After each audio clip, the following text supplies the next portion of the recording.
what I do, as well as teaching at Clark College, is I'm the clinical supervisor for a bunch of programs down in Portland, including the stop and start drug court programs for individuals with high risk of criminality and high needs as far as mental health and addiction. And so one of the things I'm very passionate about is trying to rewind the clock a little bit and see the ways that we can intervene for our children and adolescents to try and prevent the point where they get to where they are at high risk and high needs and have to walk into my office. It's something I'm very passionate about. And one of the things I like to talk about when I talk about addiction, especially in a general sense, is it's such a big topic that I have to zoom in. You might have heard that addiction is a biopsychosocial disorder.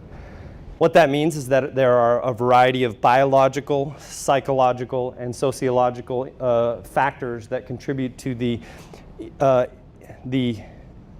etiology or beginnings, and also the increased risk of addiction.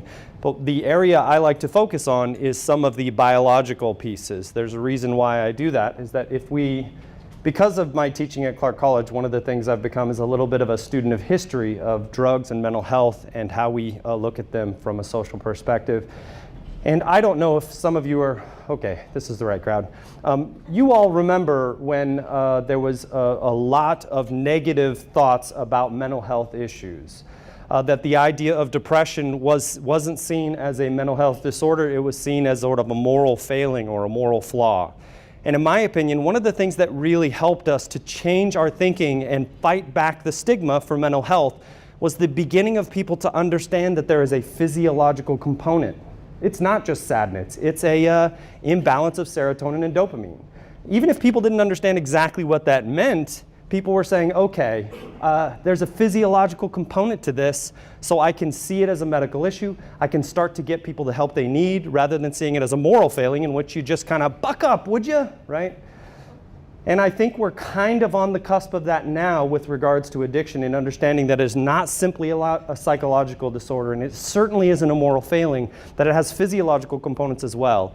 And looking for a intervention for individuals with addiction is much like looking for an intervention for any other medical issue. So let's talk a little bit about it. So the question I get asked very frequently by individuals who personally haven't had addiction issues or haven't had a lot of addiction issues in their close personal friends and family, the question I get is, how can people get addicted? Usually it's asked with someone's, their nose is it's past 90 degrees, and they say, how can you possibly get addicted? And from a neurological perspective, it's almost a silly question, because we are hardwired for addiction. Our brains are amazingly adaptive. One of the interesting things about our brains is that what all drugs have in common is that they act on a very specific part of our brain called the reward center, or the reward pathway. And for the science teachers, dopaminergic pathway, if you like that. And the reward pathway has some specific functions, and one of the most important functions is that it's a computer over there. There we go. It rewards us for doing something essential to our survival. So I know that's a strange question. Those of you looking up there, it says, how is using a drug like going to the bathroom? Well, here's the thing. Let's say you came here today and you rushed in and sat down because, boy, you're cutting it close. And you want to stay awake and engaged, so you've been drinking a whole bunch of delicious orange juice and water, maybe some coffee. And now someone's talking about needing to use the restroom, so you gotta go. And I'm gonna talk for another, at least 35, 40 minutes. And so when you finally get to go to the restroom, what's the sound you're gonna make? I love how courageous all of you are. Thank you very much. That's exactly right. You're gonna go, ah. And part of the reason you make that sound is because your reward center is giving you a little bit of euphoria for doing something essential to your survival. Thank you, your brain says, for going to the restroom instead of dying because you didn't. So the next example might be if you hadn't eaten. They were very nice to provide us food here, but if they hadn't, we'd all be hungry because we only ate that one bagel or whatever. And by the time, if you're very, very hungry, by the time you eat, it's just delicious. I know what my favorite meal is. It is a peanut butter sandwich at the top of a small mountain. Because you eat that peanut butter sandwich and you go, this is amazing! It's delicious! Because when you're hungry, your brain sends a bit of a reward for doing something essential to your survival. This is something to understand because it's the reward pathway that's giving you that signal. It's not just telling you that felt good. It's telling you thank you for doing something essential to your survival. And what all drugs of abuse have in common is those drugs get into your body, they get into your bloodstream, they cross a very hard barrier to cross called the blood-brain barrier, they get into your brain, and they act directly on your reward center. They skip all that climbing mountains and using the restroom stuff, and they just make you feel the euphoria from your reward center. So the reward center's job is to reward us for doing something essential to our survival. Now, human beings have been hardwired to feel a reward from accomplishment as well. And so if you go into your backyard and you tend to your roses and they bloom, when you see those roses, you're going to go, ah. Or if you just click that little thingy on your phone to make your Facebook farm bloom, you'll still have that same feeling.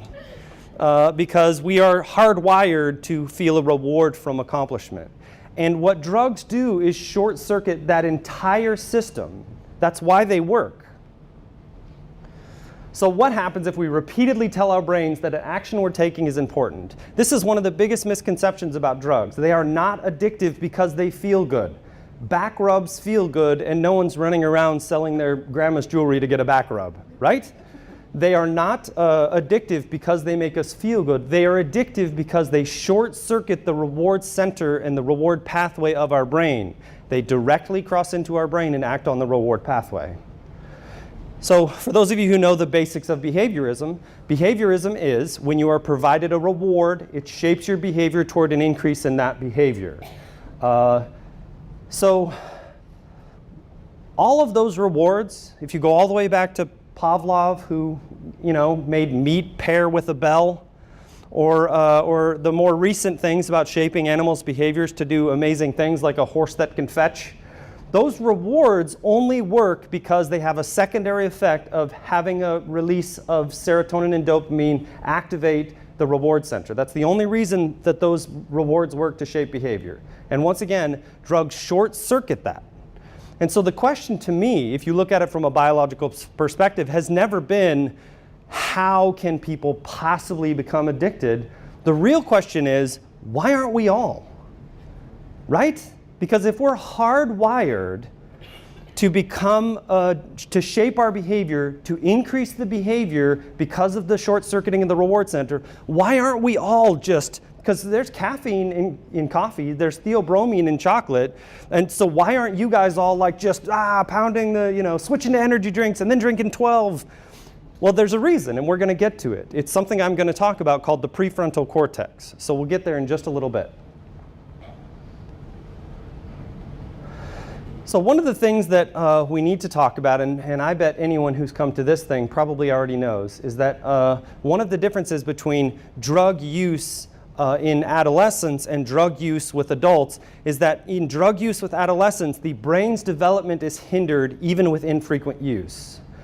So one of the myths about drug use is that a little is fine for adolescents. That sure, experimentation often doesn't interfere with normal development, but drugs do change the brain structure and function even with infrequent use. You don't have to rise to the level of a diagnosis from a guy like me in order for it to have an impact on your brain's development.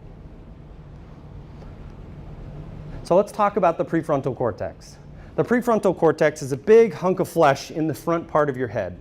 Now, I have gone through the arduous process of providing every single one of you with a model of the brain. And the reason it wasn't much work for me is because it's attached to your arm. Hey, all right, some of you have used this model of the brain. So here we go. The arm here up into the wrist, that is the brain stem. And if you fold your thumb over, we've got some of the midbrain and associated circuitry. And then if you flip over the top, you've got a real good representation of the cerebral cortex, or what used to be called the mammalian brain. In fact, one easy way to remember it if you don't like brain science is you've got brainstem, reptilian brain, mammalian brain, okay? And the reason why it was called that is because in reptiles, this inner circuitry, which includes the reward center, is very highly developed, and they have a not very developed cerebral cortex. And one of the things that makes mammals kind of interesting is we have a highly developed cerebral cortex, or mammalian brain. So let me talk about some of the parts. Remember that reward center I talked about before? It's way down deep in the real old part of the brain, or the old brain it's sometimes called. And it reaches out to other parts of the brain, but the important part to know is that down here in the midbrain is what we used to call the GO system, what we now call the reward center or dopaminergic pathway. And the reason it was called the GO system is because it shapes people's behavior, people and animals. It shapes behavior and increases the likelihood of certain things happening when it's fired. But if you look at this top part of the brain, this has the higher executive functions. It has things, the cerebral cortex or mammalian brain has things in it like your sense of identity, being able to list the pros and cons accurately, being able to do algebra. Like, those things are way up here. The reptiles are bad at algebra. And so the part of the brain I want to focus on is the very front part of this mammalian brain, the part that gives us a lumpy forehead that makes us look unattractive to apes that can use sign language. This looming forehead contains our prefrontal cortex. Now, if I had two googly eyes, I could put them right here at the front and you'd see what I'm talking about. But what I want you to do is go behind those googly eyes where your pinky is, and that's where the prefrontal cortex is. There's an associated circuitry in the prefrontal cortex that used to be called the stop system, because we understood the go system to increase behavior and the stop system to stop those impulsive behavior. Well, that's not exactly accurate. The name has changed to it's more accurately called a pause system. Because what happens is if you have an urge to follow a shaped behavior, or you have an urge to follow an emotional response, which is also down here, what happens is that the prefrontal cortex has a bunch of these fibers that reach out into the other parts of the brain and slow down those processes or decrease the likelihood of certain circuitry firing. They're suppressive fibers that reach out. If you see, this pinky, not only does it touch the other parts of the cerebral cortex, but it also touches the midbrain. There are fibers that reach there down into the midbrain and can suppress those. And the pause system is, the other parts of the prefrontal cortex are things like emotional bonding. In fact, there's some interesting research into the fact that our brains kind of grow as they reach out and start to understand people. Our prefrontal cortex begins to develop as well. And so we've got this pause system, and what it does is it doesn't stop urges. If some of you have an urge right now to jump up, spike your food on the ground, and run out to use the bathroom because I talked about it too much, if you have that urge, you might choose to follow it. But what you will do if you have a functioning prefrontal cortex is that decision will be made slow enough to engage your full brain. And one of the interesting things that sometimes happens is if the urge or emotion down here in the midbrain is powerful enough, it can kind of make you flip your lid, right? And disengage your cerebral cortex and instead, shout at somebody and then regret it on the drive home or whatever, right? So with a fully developed prefrontal cortex, what you have is the ability to slow down those emotional and impulse and behaviorally shaped processes and engage the whole brain, which includes things like a pro and con analysis or delayed gratification or distress tolerance, those things that we know we're trying to develop in our young adults and adolescents. And so a prefrontal cortex is essential to some of those developmental characteristics. Now, here's one of the things I'm getting at. It's not a coincidence that most addictions can derive their origins from individuals and adolescents. We know that brains aren't fully developed until about the age of 25, 26, people say 28 or 30. I actually like the crowd to answer that question because that's a good representation of the science right now. Some people are saying 25, some are saying 28, some are saying 32. So whenever I do a lit review, the number moves around a little. So it's somewhere in the late 20s. Our brains are continuing to develop somewhere into the late 20s. But I got to tell you something. It's not our whole brain continuing to develop. Because I have played basketball against a 17-year-old. Their motor cortex is fully developed. I know it because they're better than me at this, in my 40s. So it's not the whole brain that is continuing to develop into the 28. There are parts of the brain that are kind of lagging behind. And the part of the brain that lags behind, or rather the last part of the brain to fully develop into its mature, let's say mature chunk of flesh, is the prefrontal cortex. That's probably not a surprise. That prefrontal cortex that houses some of our most executive or higher order functions and has the pause system in it is the last part of the brain to fully developed. And it's not continuing to grow, but what's happening is it's refining. Things called synaptic pruning, which is a way to streamline certain neuronal pathways. Those suppressing fibers are still growing out and activating where they're touching and where they're suppressing. And so there's a critical part of development that happens during adolescence, and it creates specific vulnerabilities to drug use and abuse. One of the other things the prefrontal cortex does is it suppresses mental health symptoms and diagnosable problems. So, and I got to tell you, there's a reason why we know so much about the prefrontal cortex. Here's why. Those of you who like science a bit probably know that the best way to study what a chunk of brain does is to find a bunch of people who've hurt that chunk of brain. Well, you don't have to go very far back to remember a time where steering wheels were made of steel and no one wore a seatbelt. So we have a pretty good body of evidence on what exactly the prefrontal cortex does and what a significant damage to that part of the brain does with regards to the associated circuitry. One of the interesting things, I've worked as a drug counselor for adolescents and adults, and one of the interesting things that most people who work with adolescents don't realize, and everyone in here will probably know this, is that if you simply took a normal adolescent and their emotional, cognitive, and behavioral responses, and you just pasted that onto adult, they would get a mental health referral. Because some of you are like, yeah, I get what he means. So some of the normal things that adolescents go through with regards to their emotional reactivity, their struggles with things like interpersonal effectiveness, those things are normal for adolescents, but all the way back to Freud, it's the essential storm and strife of adolescence. I mean, it is a hurricane. Tape the windows, you know what I mean? So another thing that is centered in the prefrontal cortex is delayed gratification. So delayed gratification is the ability to say, I will reject your $1 now for $5 later. And I got to tell you, humans in general are horrible at it. We all think we're good at delayed gratification, but research just does not support that. But of all of us, our adolescents are the worst at it. So they struggle the most with delayed gratification, partly because of the continuing development of their prefrontal cortex.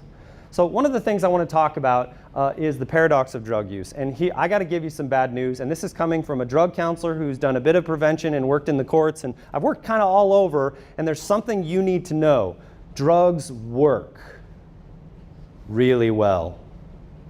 Now, some of you are like, I hope he says the other part. I will. Hold on. Hold on to your anxiety, because this is something you need to accept.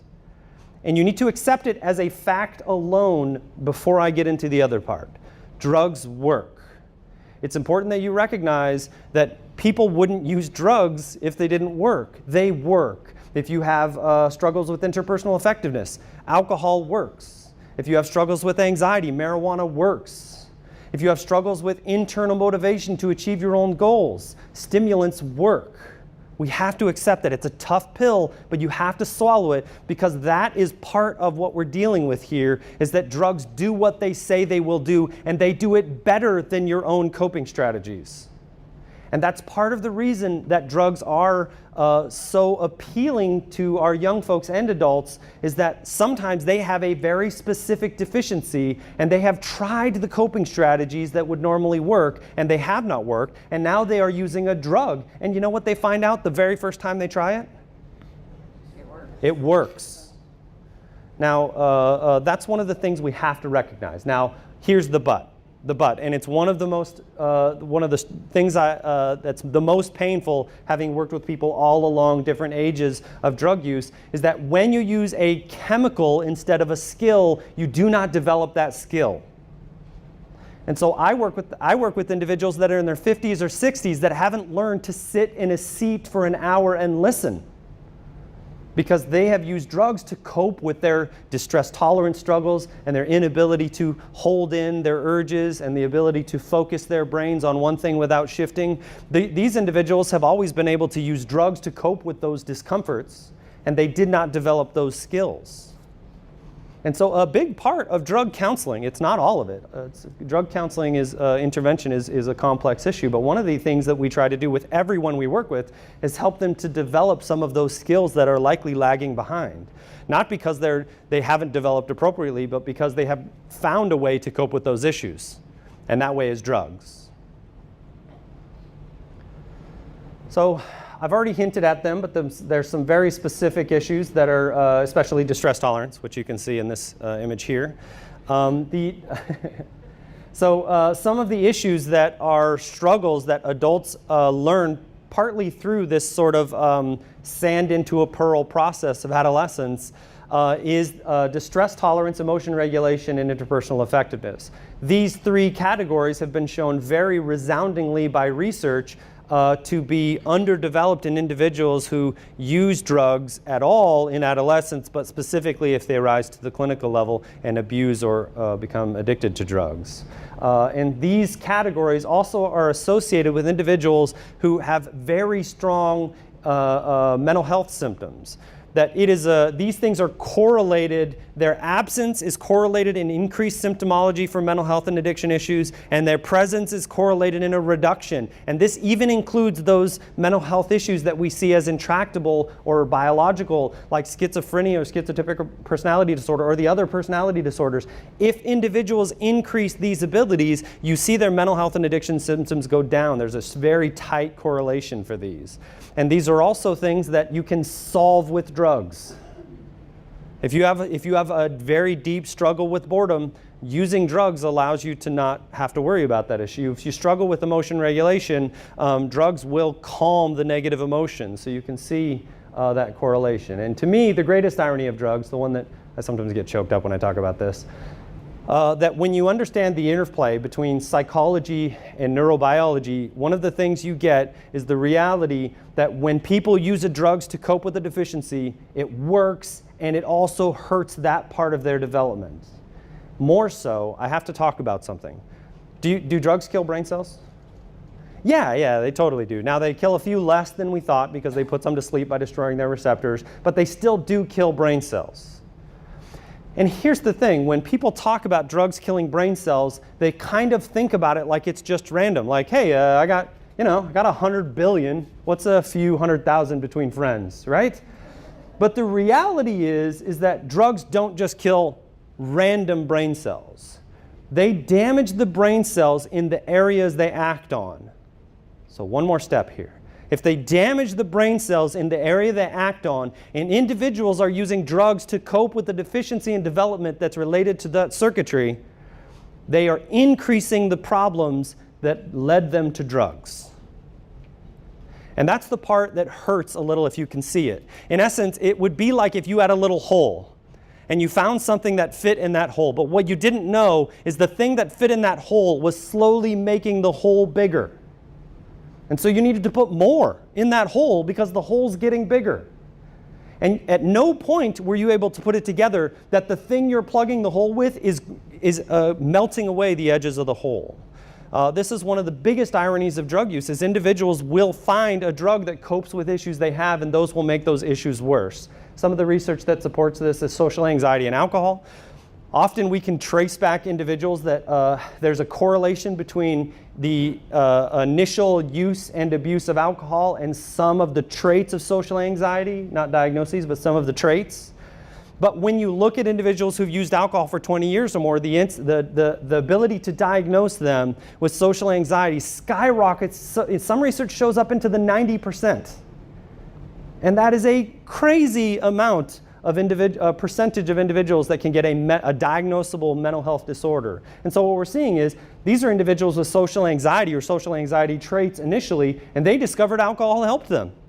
But then after using alcohol for 20 years to cope with that issue, now the issue is not only diagnosable, but its incidence has skyrocketed to 90%.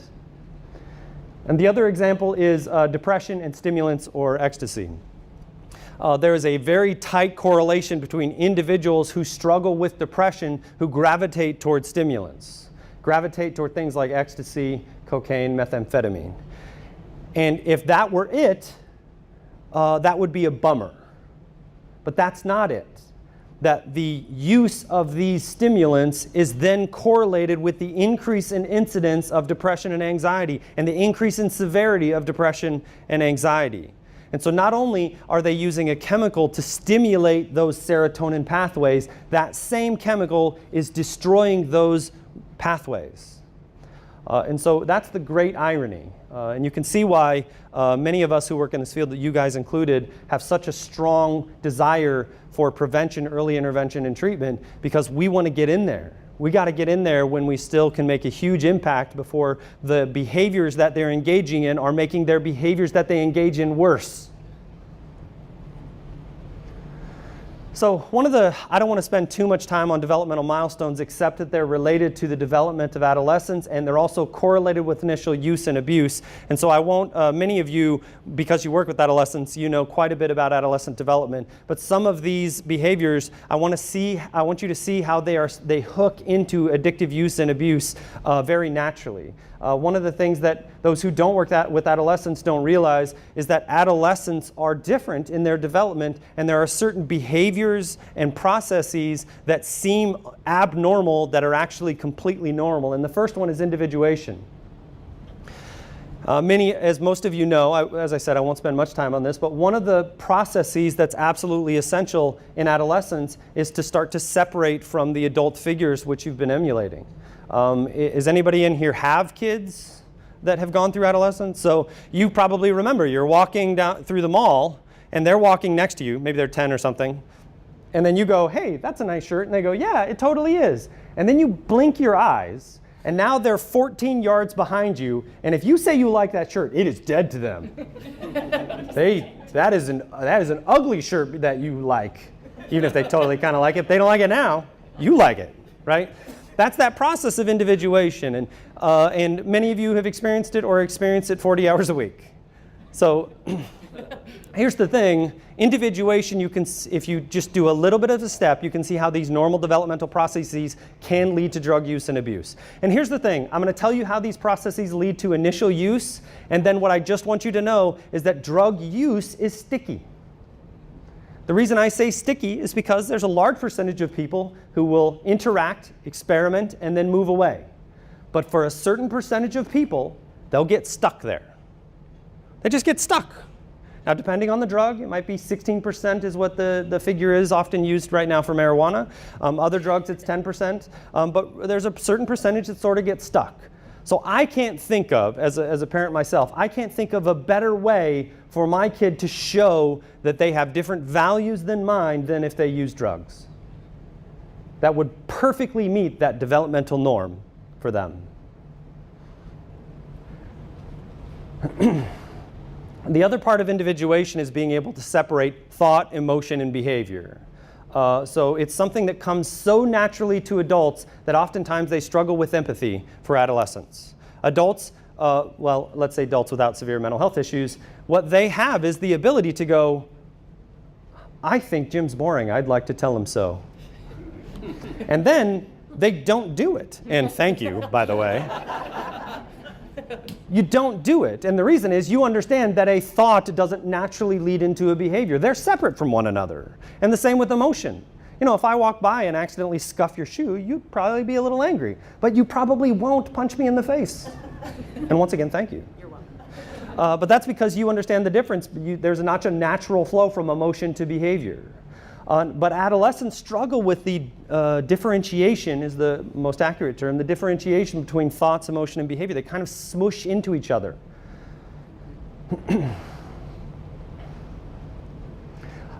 So the other thing, and I just want to normalize this, is that the pathway from dependence to interdependence, the pathway from I need you to we need each other, you can't get from A to C without crossing through B. We cannot understand that we need each other without first understanding that I don't need you. And so it's tough for parents and educators, but part of the normal developmental process for adolescents is to go from dependence, I need you, to independence, I don't need you, and then to interdependence, we need each other. And during this process of independence, that is, I need only me, a lot of times adults are like, that is a delusion. That is, you need to talk to Jim. You have a mental health delusion. But it is a normal process of development. You have to go from dependence to independence to get to interdependence. And during that process of independence, even though it's not all completely true from an adult perspective, that leads to decisions that demonstrate that they don't need others. When you might call a friend and say, I don't know why, but I'm really down. I'm not sure what I should be doing right now. I don't feel meaning and purpose. I'm lost. Will you talk to me? An adolescent would think, how can I fix this alone? How alone can I cope with these horrible feelings I'm going through? And you can see that both that struggle with differentiation of emotion, thought, and behavior, and the desire to solve problems on your own, those can lead to drug use, and they can be a little sticky. Next is experimenting with adult roles. This is one of my favorite things about working with children and adolescents, is that when their belief systems change, they do. I worked with an adult who had used marijuana for about 50 years, I think, 40 or 40 some years. And he was just your classic hippie. I know that's a little pejorative, but now I don't have to describe the image. You see it, right? You know, he's got dreadlocks, he's a white guy. He talks a certain way and dresses a certain way. He's got a very distinct image and identity. And I worked with him and he stopped using marijuana. It got in the way of his development, you know, his reaching his full potential, so he stopped. And then 2 weeks later, when he walked in for, you know, kind of an aftercare session, do you know what he looked like? The same. He looked the same. His identity didn't change. He just stopped smoking weed, right? But adolescents very often will change their kind of identity as they're exploring and trying on different adult roles and figuring out who they are and who they want to be. But the thing about adult roles is that they can be sticky, especially if they include drug use and abuse. If an adult role includes some of the things that some people find as rites of passage, like alcohol, nicotine, or marijuana use, if those adult roles include those rites of passage, for some percentage of individuals, they will become sticky. Chumship, one of my favorite words, because about a quarter of the time when I do this, people are like, I think you made that word up, I'm going to Google it. I didn't make it up. Chumship is the burning desire to have a peer group and be like that peer group, and it is true for everyone, but it's especially true for adolescents. I remember when I was about to head off to college, it occurred to me that I didn't really want to keep my 40 friends. I kind of wanted to grab tightly to about 2 of them. But it seemed like it wasn't that long ago that it was super important for me to have a large friend group. And that was a developmental norm of chumship. Here is where I'd like to talk about something so we can start redefining something called peer pressure. I think you talked about peer pressure as one of the stressors of adolescence, and I appreciate that. But I want to redefine peer pressure a little bit so that it's a little bit more in line with the research. The classic form of peer pressure is the idea of an alpha member of a peer group reinforcing its norms. Does everybody get that? So there is someone who's sort of the regulator, the majority whip or whatever, and they run around and make sure everybody's doing what they should do, right? And so it looks something like this. I'm gonna ask you some questions. You say no. Are you ready? You got it? Okay. Hey, you want some drugs? No. Come on, be cool, hang out, have some drugs. No thanks. Okay, so if you don't use drugs, you can't hang out with us. Have some drugs right now. No. Okay, she did a great job. How about a hand for her? Hey, that's called refusal skills. Excellent. All right. So that's the classic version of peer pressure, and it happens almost no times. It is very rare. That's not really much of a thing. But it still makes its way into commercials. It makes its way into prevention strategies. The reality is that style of peer pressure is absurdly rare. Peer pressure is not the alpha member of a peer group reinforcing its norms. Peer pressure, listen closely, is an internal desire to be like those around you. That's peer pressure. It is an internal desire to be like those around you. And it's not just an issue for adolescents. Adults do it.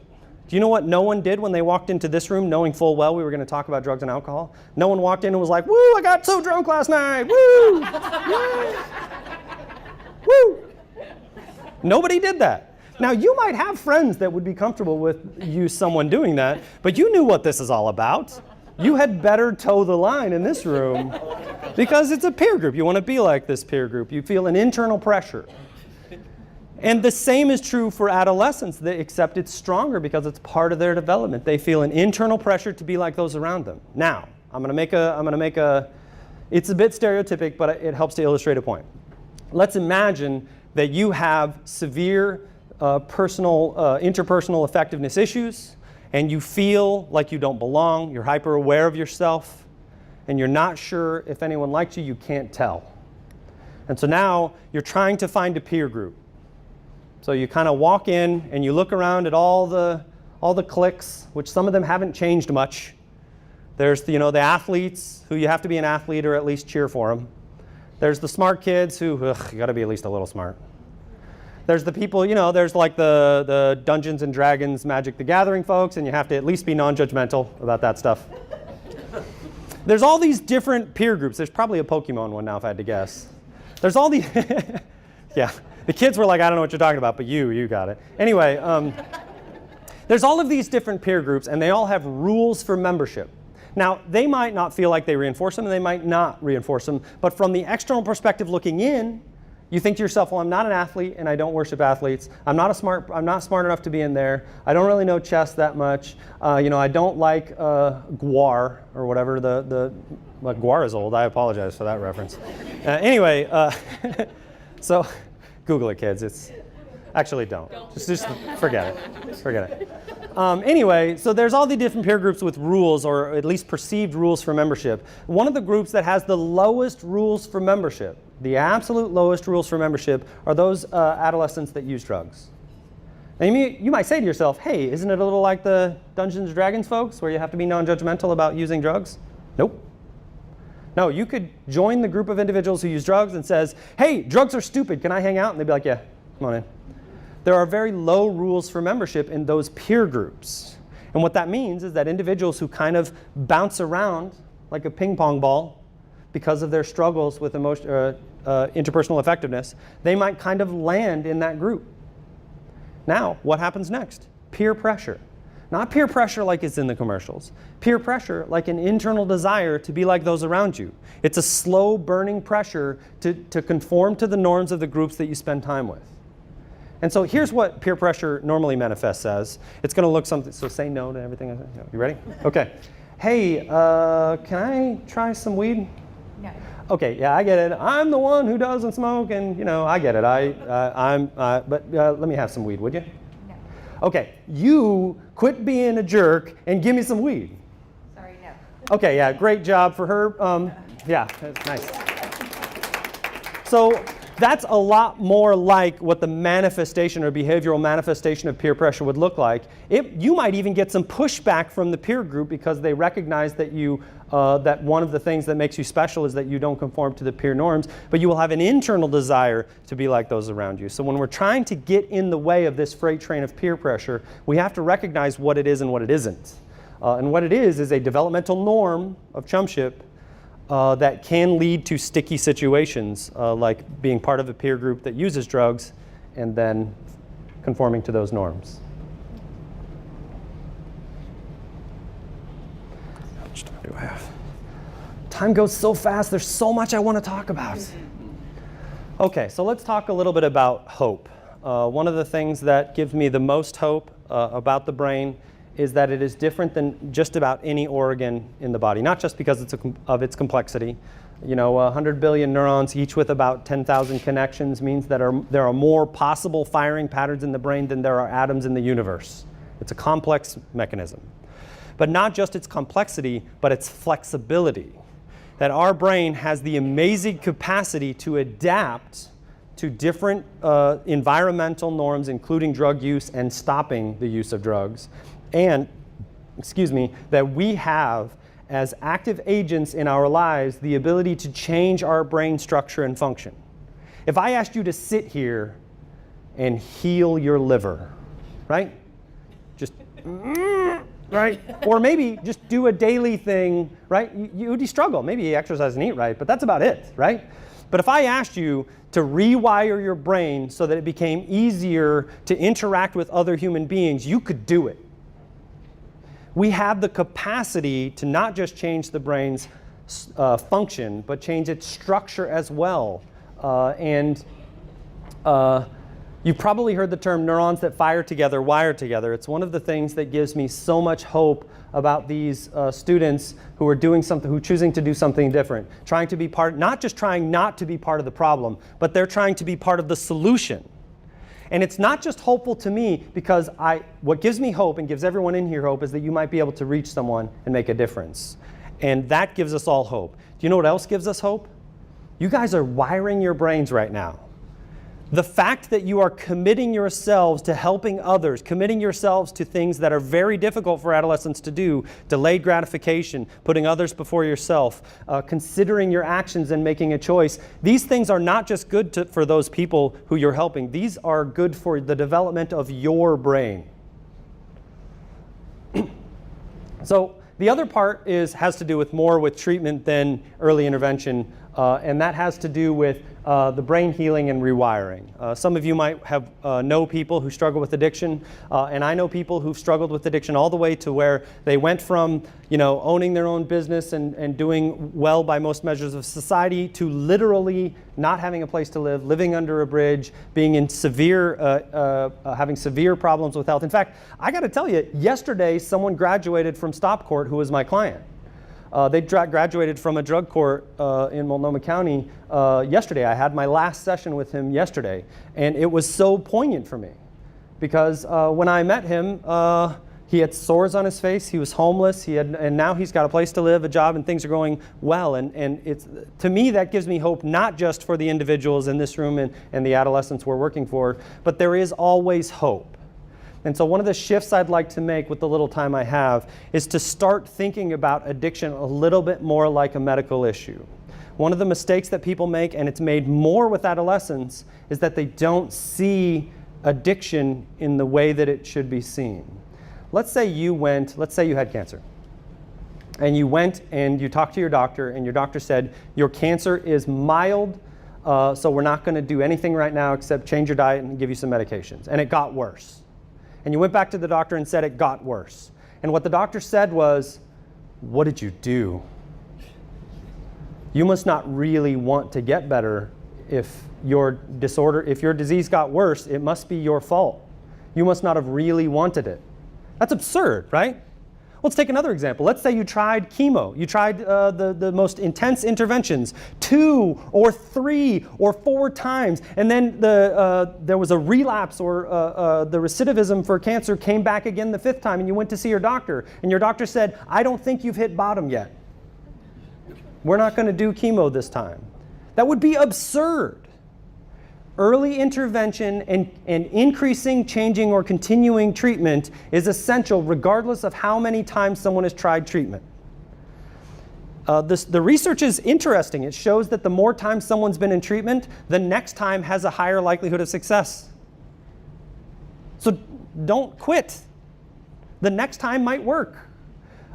So it's one of those things that I struggle with, is that people, because of the lingering effects of seeing addiction as a moral disorder or a moral disease, individuals don't think accurately about prevention, early intervention, and treatment. If you look at it from a medical or mental health perspective, it makes a little bit more sense.